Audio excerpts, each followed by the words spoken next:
Simula bukas, maaari na bumoto ang halos 1 milyong Pilipino sa iba't ibang bansa para sa overseas absentee voting. Pero sa Jeddah at Riyadh sa Saudi Arabia, ilang araw na maaantala po ang botohan. Darito ang report. Biyahing Hong Kong ngayong gabi si COMELEC Chairman Sixto Brillantes Jr.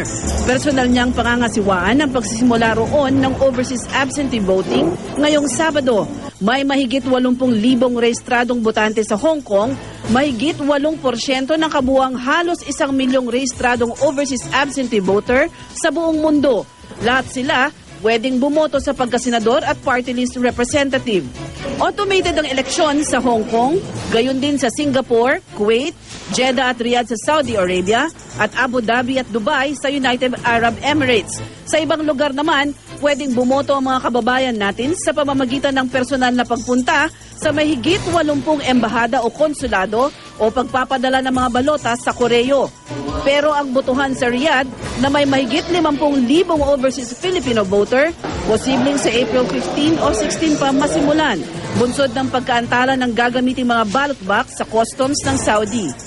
Riyadh, not because of the PICOS, but because of the ballot boxes. Nagkaroon ng problema sa ballot boxes yung entry. Yung PICOS okay na, na-release na.